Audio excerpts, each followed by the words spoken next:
నేను చేసిన మిస్టేక్‌లో మీరు చేస్తా ఉంటారా అప్పుడప్పుడు? ఒకసారి కామెంట్ చేయండి. ఏంటంటే నేనైతే నైట్ ఆల్రెడీ ఎక్కువ అన్నం వండేసాననమాట. నిన్న మధ్యాహ్నం అన్నం ఆల్రెడీ ఈవినింగ్‌కి ఉండిపోయింది. అది చూసుకోకుండా నేను ఎక్కువ అన్నం వండేసాను. అదైతే మిగిలిపోయిందనమాట. ఇంకేం చేసాం పొద్దునకి ఉంది కదా! పడేయడము అలాగని ఆవులకి వస్తున్నాయి గానీ, ఇవాళైతే రావు. అన్నం ఉన్నప్పుడు అస్సలు రావు. ఇంకా పడేయలేక ఇంకేం చేశాను టమాటా రైస్ అయితే చేశాననమాట. ఇలా చేయండి ఒకసారి చాలా బావుంటుంది. రైస్ మిగిలిపోయినప్పుడు చాలా టేస్టీగా ఉంటుందనమాట. మీరు ఓన్లీ టమాటా అండ్ బంగాళదుంప ఉంటే సరిపోతుంది. చాలా బావుంటుంది. మీరొకసారి ట్రై చేయండి. ఫస్ట్ అయితే ముకుల్లోని ఆయిల్ వేసుకున్నాను. 2 టేబుల్ స్పూన్ ఆయిల్ వేసుకొని, కొంచెం హీట్ ఎక్కిన తర్వాత కరివేపాకు అండ్ పచ్చిమిర్చి, కొంచెం ఆవాలు, జీలకర్ర ఉంటే వేసుకోండి. కరెక్ట్ టైంలో జీలకర్ర అయిపోయిందనమాట నిండుకుంది.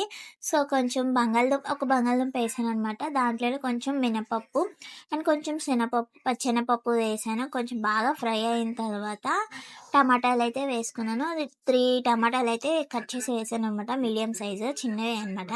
సో, కొంచెం సాల్ట్ ఏసి బాగా మగ్గిన తర్వాత గరం మసాలా ఉంటే మీ దగ్గర వేసుకోవచ్చు. లేదంటే స్కిప్ చేయొచ్చు.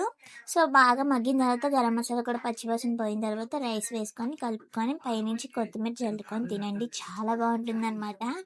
ఇంకా మా బావ వాళ్ళకైతే మా అత్తయ్యగారికి దోసలేస్తున్నాను అటుపక్క. ఇంకొంచెం అన్నం ఉంది కదా! ఇంకా వేస్ట్ చేయడం అందుకని మిగిలిన అన్నం ఆవుకి పెట్టేసాను. నేను చేసిన మిస్టేక్ కూడా మీరు అప్పుడప్పుడు ఇలా చేస్తా ఉంటారా? రైస్ మిగిలిపోతుంటుందా మీ ఇంట్లో కూడా? కామెంట్ చేయండి ఖచ్చితంగాను. ఉంటాను మరి. బాయ్.